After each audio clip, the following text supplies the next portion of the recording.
தம் கிருபை பெரிதல்லோ என் ஜீவனிலும் அதே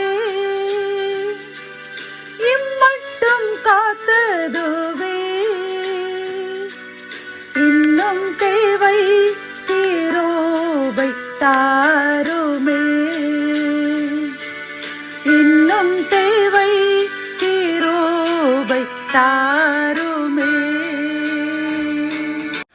கர்த்தரும் இரட்சகருமாகிய இயேசு கிறிஸ்துவின் ஈடு இணையற்ற நாமத்தில் சேனைகளின் கர்த்தர் ஊழியத்தின் மூலம் 10/12/2024 இந்த நாள் உங்களுக்கும் உங்கள் சந்ததிக்கும் ஆசீர்வாதத்தின் நாளாக அமையப் போகிறது என்று மனதார வாழ்த்துகின்றேன்.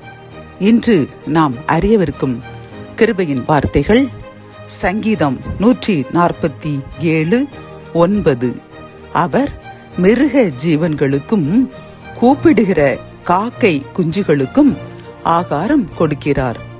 கத்தோலிக்க வேதாகமம் இவ்வாறு கூறுகின்றது. கால்நடைகளுக்கும் கரையும் காக்கை குஞ்சுகளுக்கும் அவர் இறை கொடுக்கின்றார் என்கின்றது.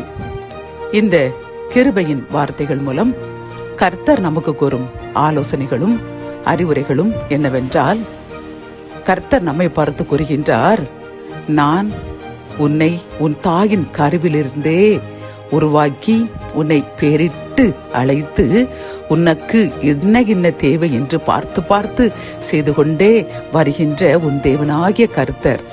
ஆனால் ஒரு சில காரியங்கள் உனக்கு நான் தாமதிக்கின்றேன், அதற்காக நான் உன்னிடம் இல்லை என்று நீ கலங்கி சோர்ந்து படுத்து கொண்டிருக்கின்றாய். பிரியமானவனே, பிரியமானவளே, நான் அப்படிப்பட்டவர் அல்ல. கூப்பிடுகின்ற காக்கை குஞ்சுகளுக்கும் மிருக ஜீவன்களுக்கும் கூட நான் அவர்களுக்கு தேவை என்ன என்று செய்யும் பொழுது நான் பார்த்து பார்த்து படைத்த உன்னை நான் கைவிடுவேனோ? நான் இந்த காலதாமதம் அது உனக்கு இரட்டிப்பான நன்மைக்கு ஆதாரம் என்று கலங்கி தவித்து கொண்டு ஒரு வேலையும் செய்ய முடியாமல் சோர்ந்து போயிருக்கின்ற உன்னை பார்த்து கூறுகின்றார். பிரியமானவர்களே, ஆகவே நீங்கள் சோர்ந்து போகாதீர்கள்.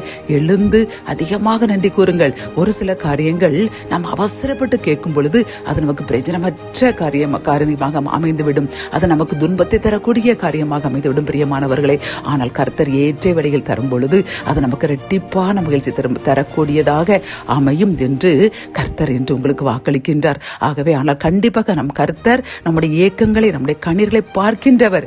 உன் கண்ணீரின் துருத்தியில் உள்ளது என்று அவர் கூறுகின்ற கர்த்தர். அவர் அவருடைய எதிரிகளுக்கு கூட ஆசீர்வாதத்தை அளிக்கின்ற கர்த்தர். அப்படி இருக்கும் பொழுது நமக்கு தராமல் இருப்பாரா? இதற்காகத்தான் இன்று இந்த வார்த்தையை உன்னிடம் கூறுகின்றார். பிரியமானவர்களே, என்னவென்றால் மிருக ஜீவன்களுக்கும் கூப்பிடுகின்ற காக்கை குஞ்சுகளுக்குமே ஆகாரம் கொடுக்கிற நான் உனக்கும் உன் சந்ததிக்கும் உன் தேவையை நிறைவேற்றாமல் இருப்பேனோ?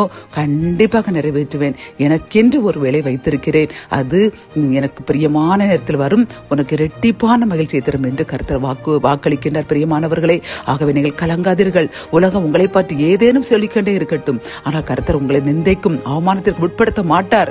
சிறிது காலம் சில நேரங்களில் தடைகளுக்கு காரணம் நம்மை பரிசுத்தப்படுத்த வேண்டியது இருக்கலாம். அப்படி பரிசுத்தப்படுத்தும் பொழுது, நம்மை சுத்திகரிக்கும் பொழுது கர்த்தர் நம்மை மன்னித்து நம் செய்த பாவங்களாக இருக்கலாம், அல்லது நம்முடைய மூதாதையர்கள் செய்த பாவங்களாக கூட இருக்கலாம். அந்த பாவத்தினால் கூட நாம் கஷ்டப்படுவோம். ஆகவே நாம் கர்த்தரிடம் நம் பாவத்தை அறிக்கையிடுவோம். அறிந்து மறியாமல் செய்த பாவங்களை அவரிடம் நாம் மன்னிப்பு கேட்போம். இனி அந்த பாவத்தை செய்யக்கூடாது.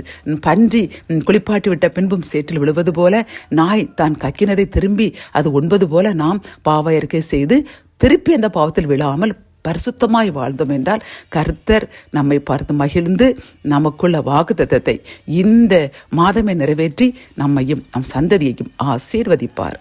ஜெபம். என் அன்பு தகப்பனே, இந்த அருமையான செய்திக்காக நன்றியப்பா.